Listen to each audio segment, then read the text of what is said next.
Welcome back to another episode of Blackboard Wednesdays, episode 99. Episode 99. True story. True story. You know, I value communication. I value and appreciate and strive on practicing what I preach. And in the process of pursuing your dreams, your goals and expectations, you don't know the influence or the impact or the inspiration you may have on another individual. Individuals that's in your presence, that's around your surroundings, that's much younger than you, could be impacted and influenced by the things that you do, by the things that you say, and by how you conduct yourself. So my nephew Larry Jr. is one of them individuals that I had a tremendous impact on, a tremendous influence on. And I never knew it. I just was doing what God put on my heart to do and just being a positive individual in the community. And at a very young age, maybe 8, 9 years old, Larry Jr. would come by the house with his pops. He would come by and sometimes I'd probably have different artists over there rapping Forte, Be Legit, Mac Mall, Mr. C, JT, San Quinn. Individuals of that caliber would be at my house and we would just be chopping up game, watching football or whatever. Larry Jr. was influenced and impacted by that type of environment. And in my basement, I had all these different posters, just somewhat like this, of different artists with autographs from E40, from the Conscious Daughters, from Sugar T, from Paris. I had autographs all over of different artists. And just recently, me and Larry Jr. was having a conversation, and he said, Unc, man, I used to come down to the house, come in the basement, and just look at all the posters and just be in amazement, be inspired. So years go by, I'm doing what I do. I'm on Instagram speaking. I'm on Facebook speaking. Suddenly, out of nowhere, unexpectedly, Larry Jr. hit me. Say, Unc, I need you to come to the studio and record something for me for my upcoming album. I'm like, no problem, without hesitation, because I was prepared. I'm constantly writing and keeping myself sharp mentally, sharp physically, to where if an opportunity presented itself or if a challenge arose, I would be in position to take advantage and capitalize. So I went to the studio and I recorded for Larry Jr. and he was impressed, put it out on his album, and he pretty much reignited my career.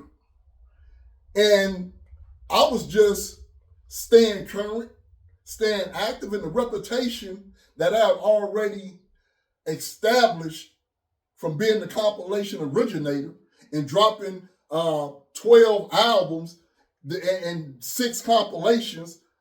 I was pretty much living my life. I was content until Larry Jr. decided to dust me off and reignite the flame. And now I'm back in the studio recording for other individuals as well as my nephew Larry June, who is the main individual that I'm recording for.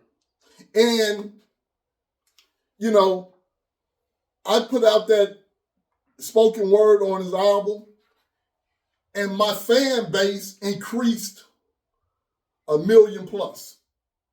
My fan base multiplied 1 million plus because of Larry June's fan base becoming acquainted with me.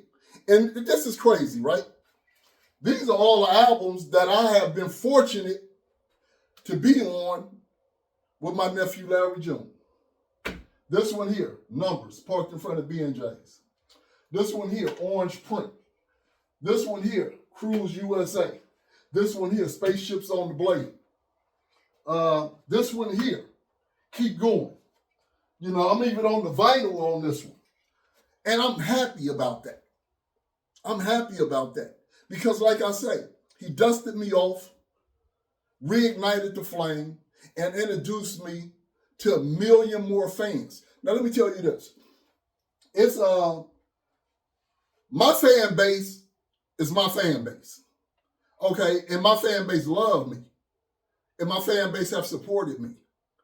But now with Larry June fan base coming on board, I have been at events or at picnics, and individuals from my fan base, some of the homegirls, some of the homeboys that got kids Larry June's age, walking up to me, and the parent is like, hey, that's her. You know, they giving me love. The young people is like, okay, who's that? It's not connecting. And it's been 5 or 6 occasions where I have to say, you guys, you know Larry June? Yeah, we know Larry June. Yeah, I'm Uncle Herm. I'm the one that be speaking on, oh, for real, Uncle Herm? And then it's all love. And a lot of individuals just see me and they acknowledge me as being Uncle Herm through the influence of Larry June. So circumstances change. And when circumstances change and an individual of Larry June's caliber or personality is fortunate to rise to the occasion, rise to the status that he's at, and he reach back and put you back and bring you back and put you back in the studio booth, you got to say microphone check 1 2 1 2. You know, this is episode 99. And I just want to get on here and acknowledge my nephew Larry June for his contribution in the hip hop community, in the music industry, and for giving me an opportunity to be dusted off and to be recreated and to be relevant in today's society. Okay? That's what it's about. Y'all got back in next week. It's going to be a special episode. It's going to be episode 100. But today is episode 99. I'm going to do a little something on from this album. But, get your butts out of the way with your laziness, low playalistic mentality. You keep telling me this and telling me that. So I'm telling you this. Quit being disrespectful behind my back and never put up a 0 and then call yourself a hero. Y'all tap back in next week right here with me for episode 100. One love. Peace. Power to the people.